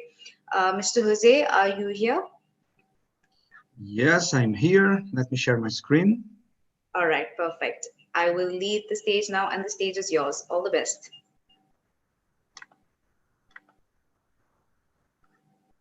Can you see my screen? Yes, we can. Okay, thank you very much. And denying people with disabilities their right to education has a lifelong impact on learning, achievement, and employment opportunities. What about their future? Will they work, thrive, or only apply for disability hiring quota? They are losing the chance to improve their skills in early childhood. It's not only 1, 2, or 3 problems. It affects an entire country. Humanity is losing the chance to know their potential. Dr. Maher, a well-known researcher, wrote, "Disability is a complex, dynamic, multidimensional challenge. In Saudi Arabia, very limited research has been conducted, and most of this is on disabled children. However, here in the UAE, they consider that people of determination represent an important segment of the community and want to include services and programs in the public policies of the government authorities to ensure their full inclusion in society." But I have good news for Saudi Arabia and UAE. Julia still cannot hold a pen, but she writes and is learning inside a regular classroom. Ahmad cannot say a word, but he can communicate and study. And everything started because of this man. He was born with cerebral palsy and graduated in computer science using this head pointer and came up with a great idea. Together with him, we developed KeyX, a keyboard that works with the combination of colors and symbols, so it enables people with physical, motor, and intellectual disabilities to communicate, learn, engage, and be self-sustainable in the future. It's a part of an all-in-one set of assistive tools that, together with an educational platform, is radically rewriting their future and also make us a unique solution that welcomes other competitors of assistive technology to join us as providers or as partners. We improve the way teachers and healthcare professionals educate these children, virtually or in person. We fill the gap of educational platforms that do not work with hardware solutions in the market. Forget about their disabilities. With Key to Enable, we are improving their skills. Our solution helped Allison to publish his first book, and he cannot even hold a pen. It also made Marina go to university and graduate in journalism. Regina could not attend school when she was young, and now she has a Google certificate. But this is not only our humanitarian cause. It's a 22 billion market that grows every year. More than 15% of the population has some disability.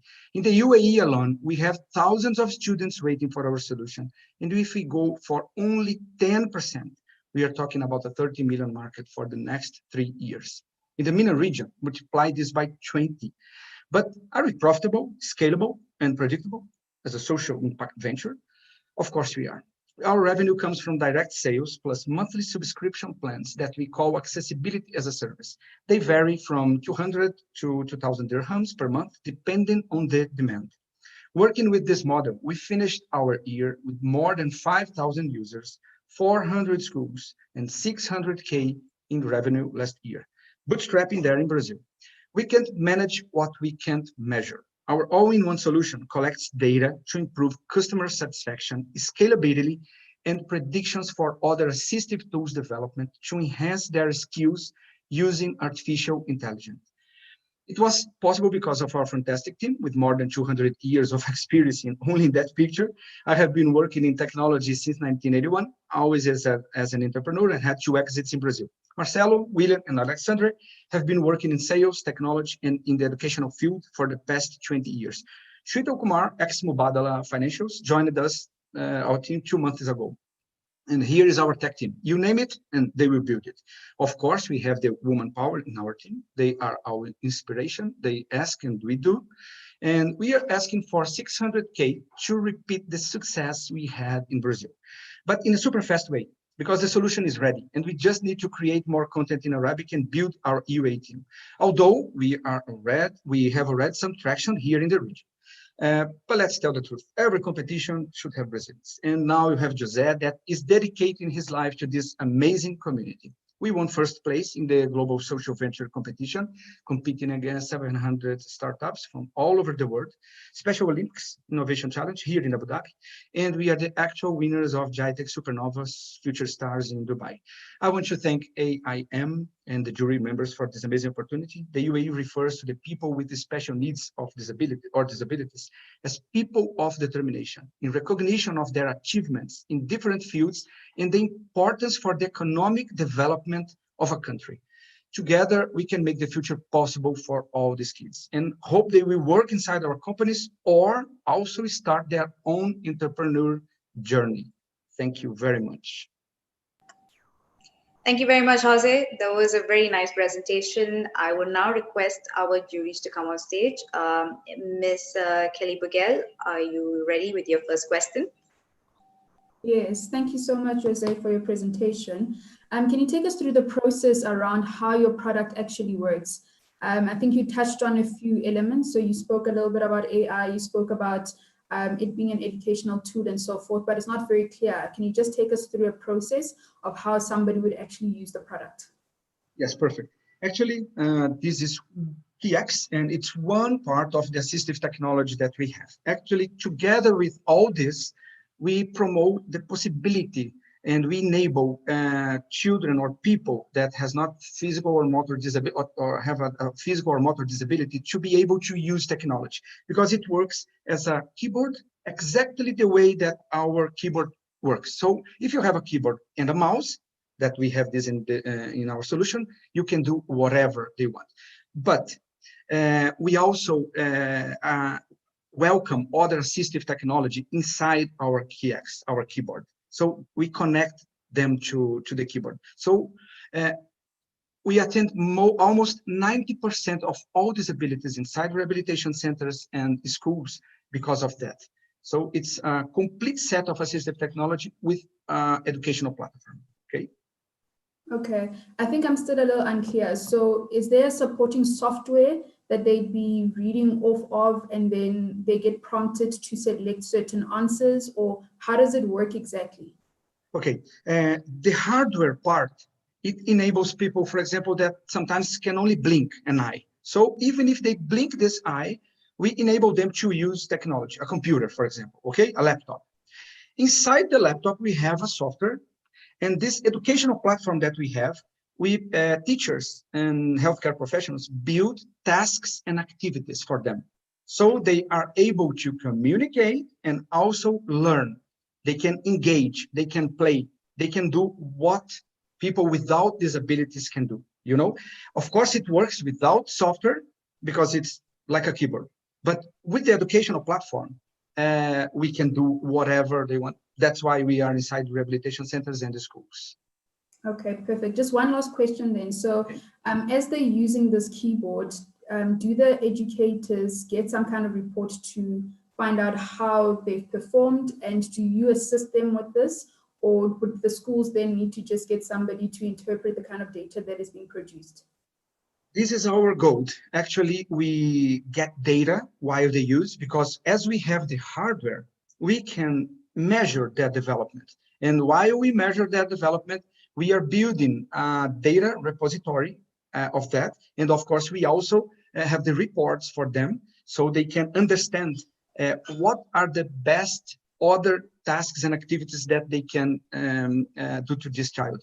We are working in an artificial intelligence within the software for while they measure the development of the last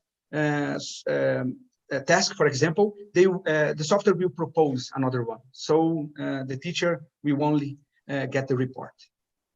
All right, awesome. Thank you so much. Thank you very much. Thank you very much, Ms. Kelly Bugel. Mr. Anas, do you have any questions? We just have 2 minutes left. Yes, okay. So Mr. Jose, just very quickly, I believe you mentioned that you've made already $600,000 in revenue. Yes.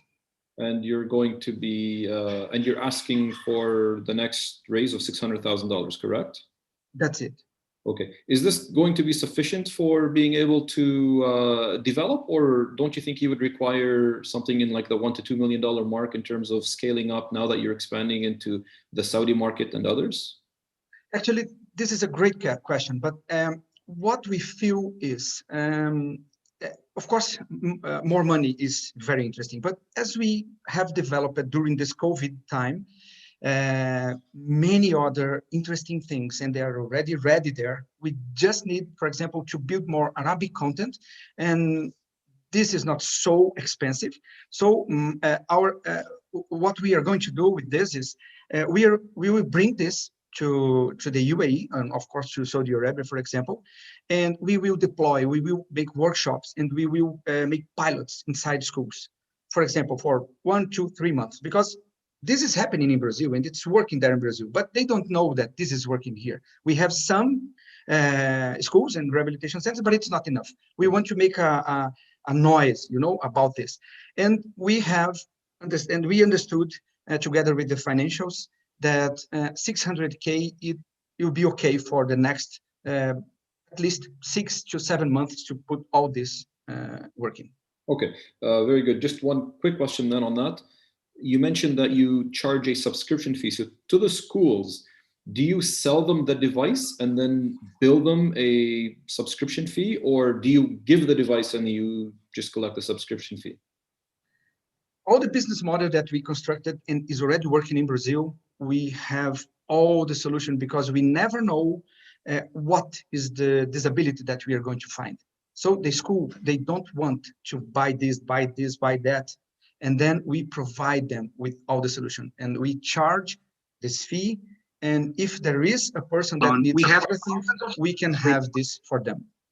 Okay, so you give them the device and then you charge them the fee accordingly. Yes, actually, it's like a rent. Device. Yes, inside the subscription model, we provide them with all the assistive technology, you know, because what is happening, not only here, but in the United States also, is that people from schools and rehabilitation centers, they buy many assistive technology. And what happens? It stays without usage, because they do not have, for example, an educational platform that can connect to this. So it's better if we provide everything. Clear. Thank you. Great. Thank you so much for all the questions, juries. The time is up. Thank you very much, Jose. That was a great presentation, and all the best to you. And thank you for the feedback, juries. We have now come to the end of the competition, so I would be requesting juries to please go and evaluate Key to Enable, and we will come back after 2 minutes once the evaluation is done, only for Key to Enable. Thank you very much.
Have all the juries finished scoring the startup?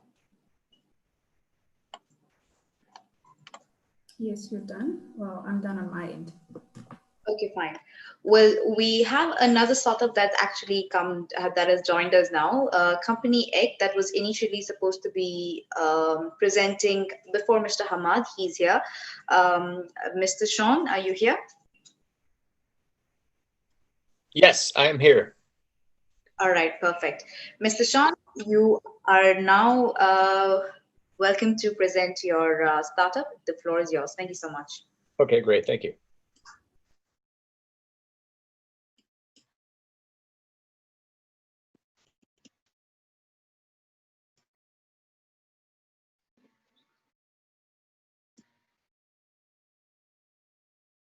All right, can you guys see my presentation here? Yes, we can. Okay, great. Hi, everyone. I'm Sean Rigo with Company Egg. Company Egg is a business search engine and premium no-code website builder. Venture capitalist Mark Andreessen famously said, "Software is eating the world." A follow-up to that is platforms are eating the world. Company Egg is a proprietary super platform which combines business directory, search engine, website builder, and e-commerce all in one platform. Winning even 1% of this market will create a billion-dollar company. Company Egg has a freemium to premium SaaS business model. We publish key business data for more than 18 million US businesses, and we wish to publish this key business data for the UAE and GCC countries and eventually the entire world. There's an unrivaled opportunity in the Gulf. There's an extremely young, digital-first, tech-savvy population. And the UAE is within an 8-hour flight of more than 4 billion people. SMEs are a dynamic force in the UAE and Gulf as these countries transition and emphasize their non-petroleum economy. SMEs become more important, and every business, every SME needs a business listing, and every SME needs a website. SMEs represent between 75 to 90+% of the GDP of many of these countries. And in a post-COVID world, it's even more important to have a strong online presence. SMEs are a vital part of the UAE economy, yet surprisingly, many SMEs do not have a website. There's an interesting Google statistic that says less than 50% of the world's SMEs do not have a website. There's a statistic here, only 52% of the SMEs in Dubai have a website, and only 8% of the SMEs in Dubai have an e-commerce website. We're raising venture capital to build nocodewebsites.com, which is a premium no-code website builder, which will enable SME owners to quickly and easily build enterprise caliber small business website with no code required.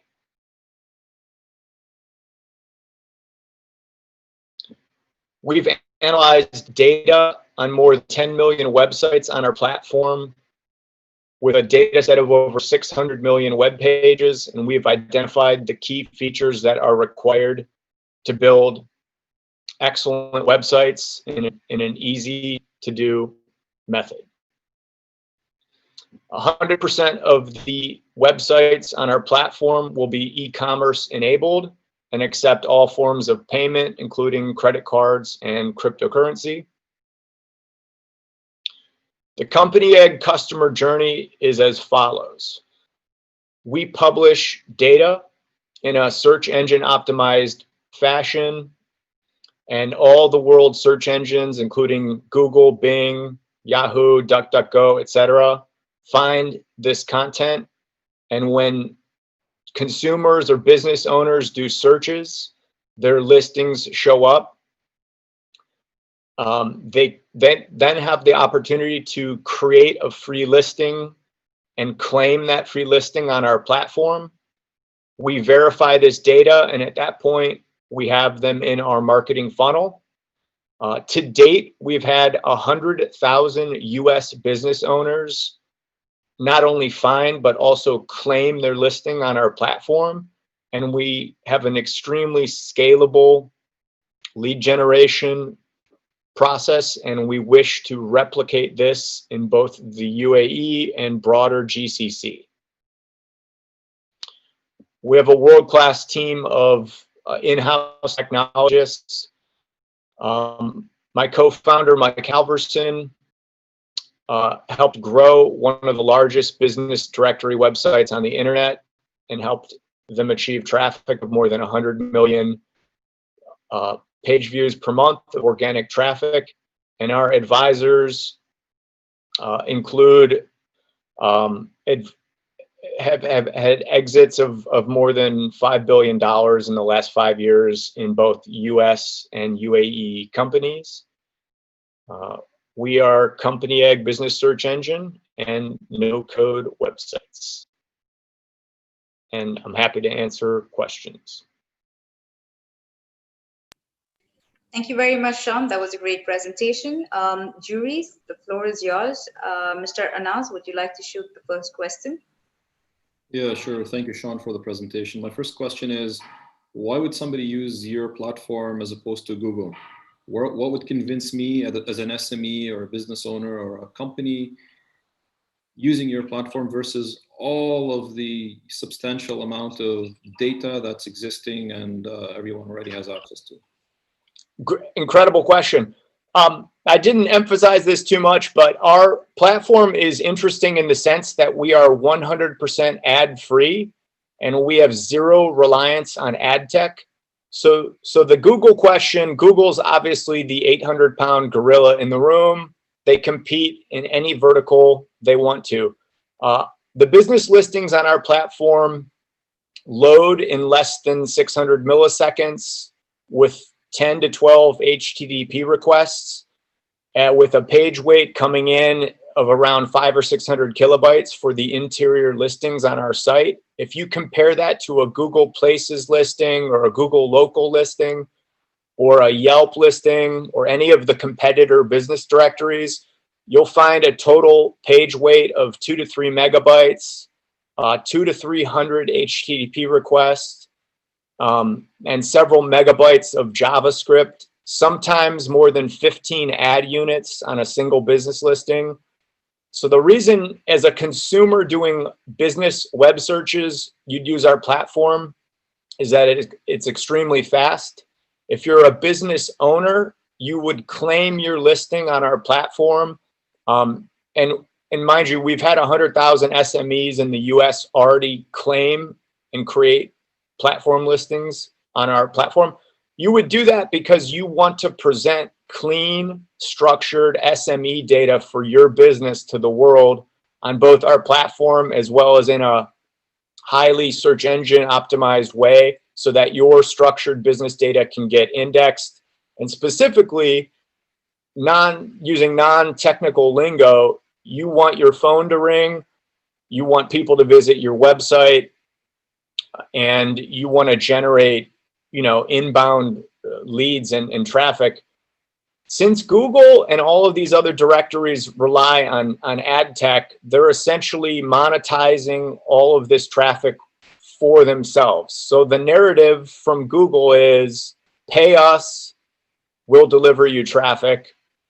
Our narrative is, we offer you a 100% ad-free, free listing for no cost on our platform. So we honor the small business owner, and we only need a very very small conversion of those people to our forthcoming website builder to generate a very stable long-term revenue. But even if you're not going to build a website on our no-code website platform, we're still committed to publishing all of the world's SMEs in an ad-free fashion. And it's one more thing, it's important to note, since we are ad-free, ad blocking scripts and VPNs with DNS level ad blocking cannot block our content. Whereas if you're using an ad blocking plugin on your browser or a VPN that does ad blocking, these ad units won't show up. So a lot of these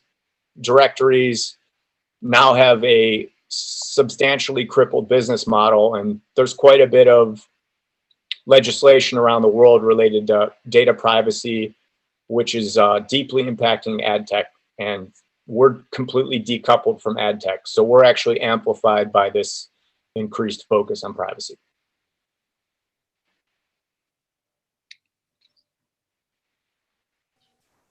Thanks, Sean. I have a question around how you make money. So if I'm understanding your model correctly, you don't charge for any of the traffic or leads that are, coming through to the site. However, you do charge for websites. Is the website the only way that you're generating money? And how much would it cost for an SME to be able to use your services from that perspective? Yeah, so we generate revenue now by building websites for SMEs, and we use the leads that our platform generates. We are raising venture capital to build a tier 1 fully hosted premium website builder, similar to something like Wix or Squarespace or Shopify. So after that is built, instead of our team of designers building the websites, it will be a no-code, low-code experience, and it will be do-it-yourself website building. The revenue that's generated by website builders is extremely attractive. There's a high degree of sticky reoccurring revenue because people are, it's very hard to migrate, and there's significant switching costs. So when you win a customer, they often stay for several years, and that's supported. If you look at one of the breakout companies of this post-COVID world, if you look at Shopify, they're now a $100+ billion company, and they have approximately 1 million websites on their platform. So winning a very, very small, less than 0.0001% of our traffic converting into paid websites would make this a billion-dollar project. So it's, again, we publish the data at scale and we serve it to the world with this ad-free experience, but we only need to capture a very small amount of this traffic to generate recurring revenue. I think the time is up. And thank you very much, Sean. That was a great presentation. Thank you all juries for the questions and your feedback. I will now ask you to please go and evaluate Company Egg. We will be evaluating it for 2 minutes, and then we will be back on in some time. Thank you so much. Thank you very much.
Thank you very much, all startups and all the juries.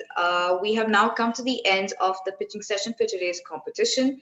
Allow us to take a quick break while our jury and organizers tally up the final overall scores for the competition. The overall winner and national champion for Abu Dhabi will be announced after the closing remarks by the representative of our organizer. Basically, we'll be giving you the winner by the end of the tallying for the overall scores. So please stay tuned until the end of the event today. Juries, if you'd like to go and reevaluate your scores now, please feel free to do so, and we will come back in about 2 minutes exact. Thank you very much.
Have all the juries scored all the startups?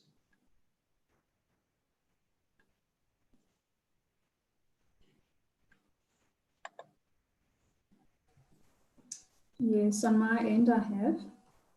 All right, Mr. Anas?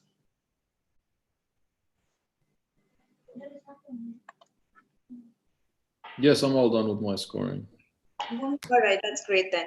I'd like to inform you all, as well as the startups, that the national winner from this competition will basically be guaranteed a complimentary participation at the AIM platform. What they basically get is a virtual exhibition kiosk. They'll get access to all the AIM digital features, and also they'll get access to having meetings with investors and the main competition, that's the AIM Global National Champions League, which will be for a price of 50,000 USD. And this will be divided among top 5 startups, 10,000 each. The startups have also been categorized on the basis of our 5 categories. That's social impact, climate and environment effect, cybersecurity and others, best of innovation and growth. And also another thing that we'd like to inform you that, let's say if a startup does not win also from this pitch competition today, this will not be the end, as we have another segment that's coming up for the startups that's called the Global Technopreneurs. And this competition has been completely conceptualized by Microsoft for startups. So startups, please feel free to join us for this competition as well. You'll be given the same benefits as a winner would get. And for any further details and inquiries, please feel free to drop us a message on the email IDs that will be provided on the AIM website. I think we have our winner ready. So we are now going to be calling all our juries back on stage. Mr. Hisham, unfortunately, is watching the competition through our other platform, that's Events 10X. But for now, I'd like to welcome Ms. Kelly Bugel and Mr. Anas on stage.